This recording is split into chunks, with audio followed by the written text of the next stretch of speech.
Hello everyone, Marco Montemagno here, Digital Domination Summit 2013, and with me, I would say, for me, you are a legend, Steve Rubel, now Chief Content Strategist for Edelman. I'm horrible with selling the roles, but also you changed it recently, so I was surprised. Steve, first of all, thanks for being here with us. Oh, thank you for having me. It's quite an honor.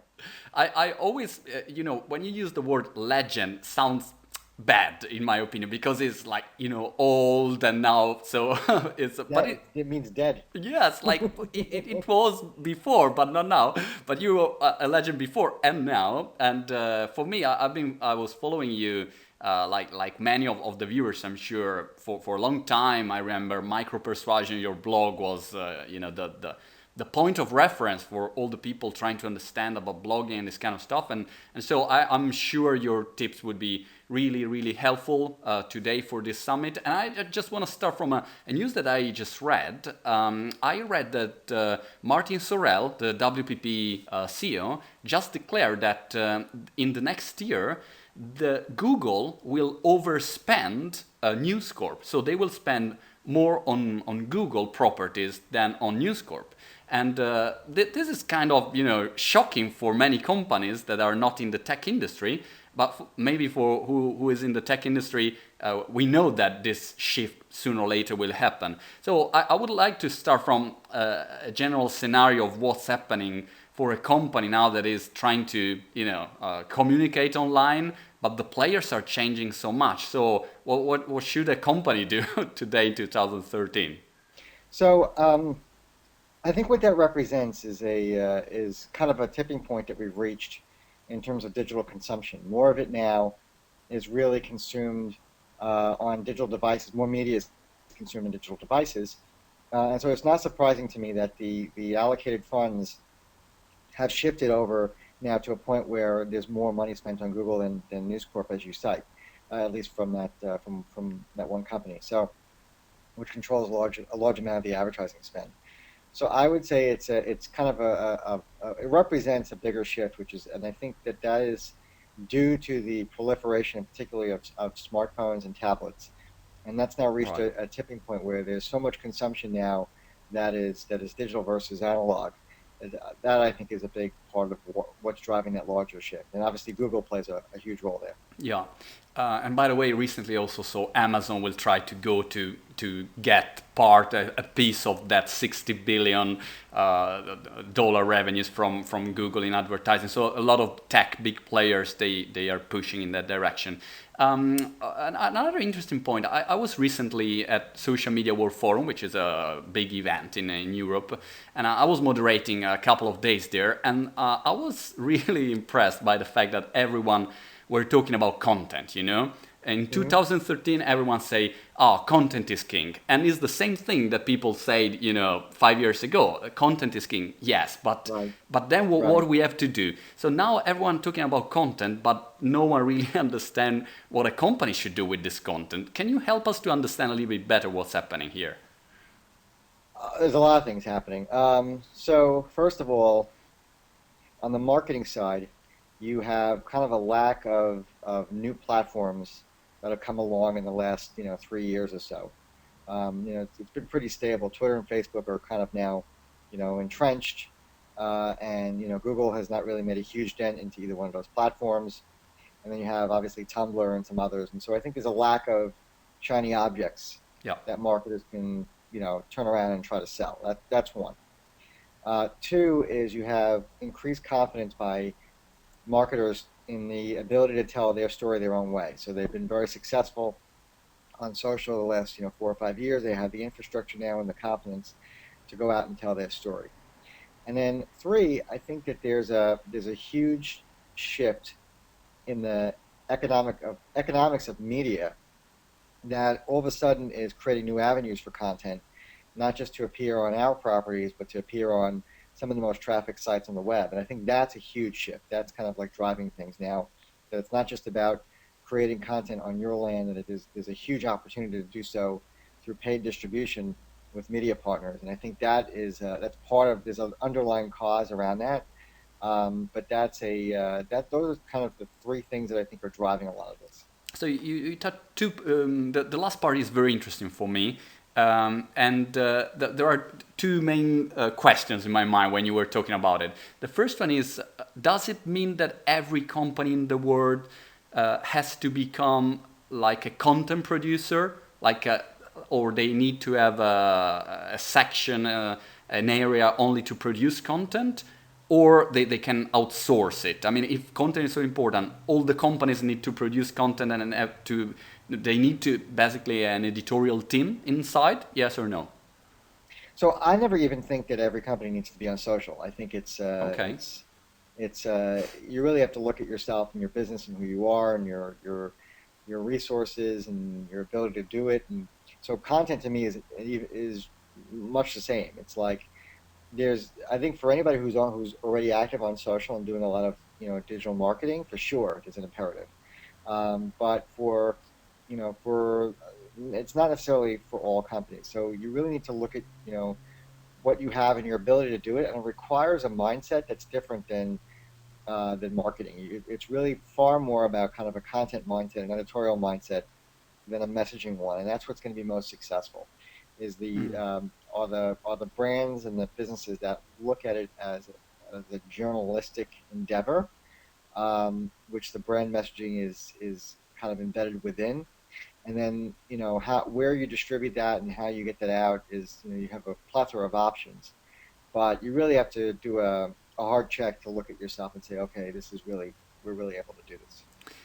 But this is the little bit the opposite of what a marketer is usually doing, or not. I mean, a marketer normally is trying to think about his marketing message and then try to find a platform where to push this message, or buying advertising, or trying to find media partners, but just to push their message. Here is, I think it's a very interesting shift because they have to think with a different mindset, and I don't know if Mhm. marketers are ready for it. What do you think? Some definitely are. I mean, the mindset's not that different from social, where where the best social work is kind of engaging and it's about a higher interest graph than just your stuff and your products. So the the companies that are probably the best positioned to take advantage of this in the short term are B2B Okay. and corporate. We're seeing the media companies really open up their content in a big way. We're seeing them kind of be comfortable with thought leadership content and kind of value add that goes beyond just the product sale. They recognize it's a long sales cycle, and so I think things that's where this is starting, but it's not going to be for everybody. All right. You recently talked about native advertising, Hmm. and I was fascinated by this concept. And I think you were talking all about BuzzFeed, which is now a very popular website. I would say more in US than in Europe, but they grow like crazy. I mean, like Upworthy is another one that I think just grow unbelievable recently, and they trying to do something different, which is not just selling banners on the website or advertising. They try to do something different. Can you elaborate on that, because I think it's very related with what we're talking about now. Well, what they're trying to do is they're trying to weave the brand marketer or in their case it's mostly a consumer play into the content itself. So it's to me it's like product placement for the web, Okay. and it's kind of how you integrate a brand into the message. But I think that's one model of which there's many. BuzzFeed is like in many ways an outlier. They're not the norm. They are closest to the advertising that you would see on Facebook or Twitter, um, but they're not really the bigger story is what's going to happen in the media side for the companies that are getting squeezed by the ad exchanges, as those become very effective and efficient. And I think that's causing disruption. That's going to open up new opportunities. So BuzzFeed to me in native advertising is product placement for the web reinvented, Okay. but it's only one model of which there's several, and there's an underlying cost to all of this stuff, which is the ad exchanges. Uh, so the BuzzFeed style is something like they create the content for the companies and they try to give the editorial angle and the viral push in the beginning, from what I Right. understood. And what's the next step? What do you think? Well, what do you mean when you talk about ad exchange? Well, I mean, most of the ads that you see, the banner ads are traded through these trading desks. They're traded through these ad exchanges. Some that the media buyers run, others that are independent platforms, and they're called demand side platforms. And what that does is it's made the buying and selling of inventory very, very efficient and arguably more effective. That is driving down the cost of advertising Okay. on some of the major publisher sites.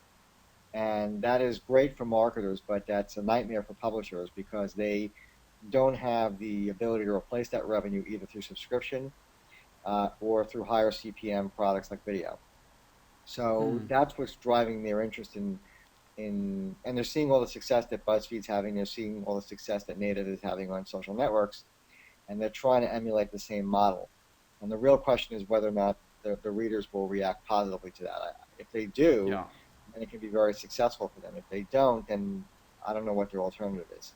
Mm. But don't you think that there is a very thin limit, thin difference between this native advertising or pure advertorial? So how could you really create content that is not a marketing content or Mhm. perceived as just pure advertising? Uh, what's the difference? I mean, what really make it useful, and what kind of content you think could add value to the readers, basically, that are the customers in the end? Well, you're operating in an editorial environment, whether it's BuzzFeed or Facebook or a news site. It's an editorial environment, and so you need to have that mindset first that you're competing with for attention with things that are journalistic in nature or professional content creators for sure. Um, and so you have to think about how you're going to blend into that environment. So if you start with a servant mindset and like creating content that's going to be valuable to the to the end audience, that's really what's going to work. And Okay. it has to be like 80% as good as what the professionals do. Otherwise, people are just going to reject it and they're not going to read it.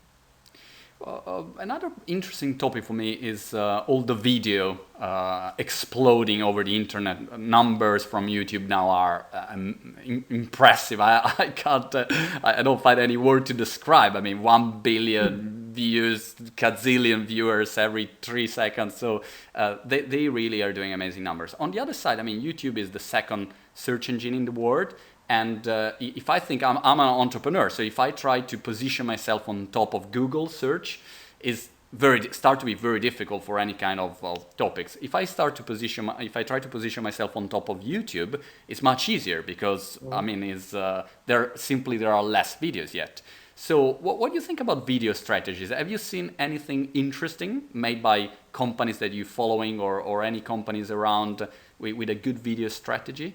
Yeah, I think a good video strategy is how you work with other distribution partners like media companies and how you really integrate with them. Because again, here at least here in the U.S., I mean, 30% of all streams are Netflix.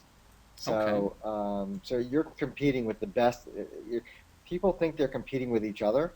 They're not. You're competing with time and attention, Okay. and that's the real issue is that there's only a limited number of hours in a day for content consumption. That's increasing, but not at the same scale at which content is increasing. And you have professional people who do this for a living. So and they're doing it with a creator's mindset, not necessarily one that is, not one that's focused on marketing. And so when you look at it that way, you really, yeah, there's less competition for the shelf as you kind of frame up on YouTube, but it's still intense competition for people's time. And so I think the way to do that is to partner up. Okay, so find right partners in your niche and try to get distribution Even help. media partners or people who've created successfully. So working with the YouTube creator community is another option. All right, that's cool. That's interesting. A very silly question that I got for the last 15 years of my life, but it's true. Companies in the end want an easy solution, and especially on the web. I don't know in your experience, but often they just would like a giant button to press and then get results. That's it. I pay some money, I push a button and I get result. But it doesn't really work like that, and also so different for different areas, different fields, different companies. But at Digital Domination Summit, we have a lot of subscribers that are small, medium companies or startups, entrepreneurs. And I'm thinking specifically about all the startups that are trying to, launch themselves.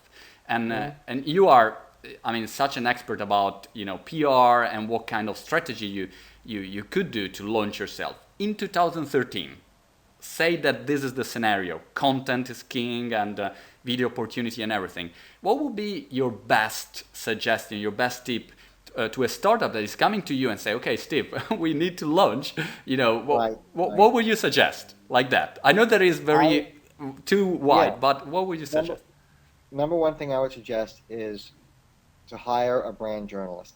To hire, it could be actually a real journalist Okay, who is who's going to come in and understand how to create content that is value add to the community that you serve, but is not overt in marketing.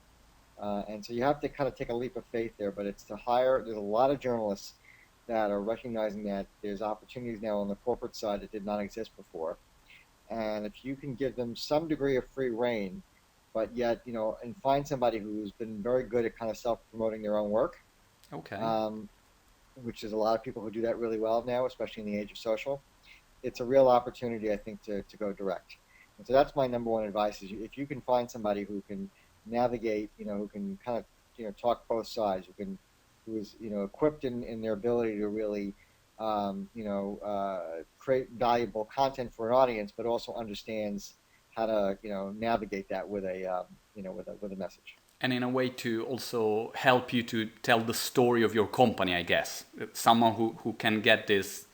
If Uh, it's a high value, yeah, you might have to go more towards topic. And another tip I'll give is, to focus on how-to content. It's a huge opportunity. okay. A lot of businesses have huge expertise that can be unlocked and turned into all kinds of content. And that is a great way to go into kind of an editorial mindset versus a message one. Your message is wrapped in that. All right. Well, Steve, I've just, I would speak with you for hours, but that's the reality. But I've just two Likewise. minutes more. But every time you speak, I got some other feedback or idea. Another point is, in your experience, what kind of content really goes viral, really spread? I mean, from all the campaigns that you following in these years for a lot of amazing customers, what really could you find a pattern, a common pattern of what really spread around the web and what doesn't work? Is any Steve Rubel secret sauce formula or something? I don't know if I have the secret sauce for that. If I did, I would be, I would be even more, I would be a lot more successful. But I mean, the, I mean, the best lesson I can pick up there is the one I learned from the folks at BuzzFeed who I've spent some time with, and they really know how to create content that makes the audience look good for sharing it, and Okay. that's key. And so if you really can think about how to create content in a style that when somebody sees it, they know they will look good for sharing it, whether that is they want to look smart or they want to look funny or they want to look like they're in the know. I mean, you have to pick the right emotion.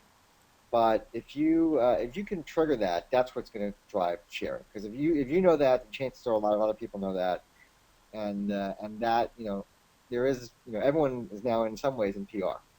That's very interesting. Steve, last question. I'm asking this question to all the speakers at Digital Domination Summit. Your best three, if you have, tools or mobile apps or websites that you really would recommend for people doing business online. For ages, you were talking about, I don't know, Gmail, for instance, Right. or Yeah. so. But are there any tools that you would recommend if a company want to do online business? Tools that you think, gosh, these are very, very important in my daily diet. Well, one for sure is Evernote. I mean, Okay. I don't know how I would live without Evernote, and it's really become in the last 6 months or a year. I've gone in and out of Evernote, but now it's really like become a huge part of my toolkit, and I just it's my backup brain. And excuse me, Steve, Evernote should pay me millions because I don't know how many that's what you speakers and now Guy say Kawasaki Evernote. said. I don't even know them. They don't even sponsor or partners. But everyone say, Yeah. oh, Evernote is great. Okay, good If for you go them. to Guy Kawasaki, I'm sure went on Yes. like crazy about it. Evernote. Another would be, this is kind of a weird one, text expansion software. So, Okay. which you can find on both Windows and the Mac. And actually, I even think they're on iOS and it might be on Android as well. Is this is like tools that allow you to like take common text that you use all the time and just retype it.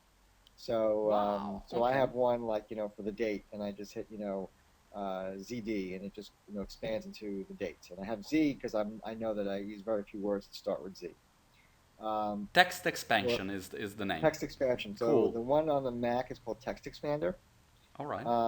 and the one on Windows is called, I think it's called Breathy. There's a bunch of others that are out there. Lifehacker's done a good roundup of those. Those tools to me are just really valuable. And it just helps me like, do things very quickly like hashtags and things like that. Cool. I like it. And then the last one, hmm, I would have to say it's Twitter lists. I really make heavy use of lists that I set up on Twitter, that I pull in through the web client, or I pull in through Flipboard, or I think you can pull them into Pulse. And I view those as kind of being very valuable for me to kind of stay up on news. And some of those I keep public. You can find those on my Twitter page. All right. But I find those to be very valuable in helping me keep up with news, Okay. especially kind of now with the demise of Google Reader. Steve, super last question, I promise. And another point is how a company could catch attention from media and journalists. I mean, you work Ah, in this PR world, and in the end, we do that really well. yeah, all the companies think, okay, but I need to get the attention of journalists, and they start to write around or hire a PR company to do the job. But what's your best tip also today, Um, 2013? What really works best? I mean, number one, it's relationships. That's why PR firms are high value. They still have the relationships and the ability to, they know what journalists want, and they know how to kind of, navigate that divide sometimes between what the journalists want, what the companies want. So, I mean, the best advice is really great storytelling. I mean, if you have a great story, or you can craft a great story around your company or your brand or your product, um, then and you know how to kind of convey that in a very short, efficient way, and you have people who have relationships, or you can do it yourself. I think to some degree, um, it's about great storytelling, and content is a longer way to do that. I mean, pitching still really works very well, but I would say it's about really having a great narrative that a journalist, if you know it's a great narrative, then a journalist will know hopefully it's a great narrative too, and there's again a win-win. Thank you so much, Steve. Steve Rubel, Chief Content Strategist for Edelman. Good luck for everything, and thanks for your time. I really Thank you appreciate it. for having me. This is great. Thank you.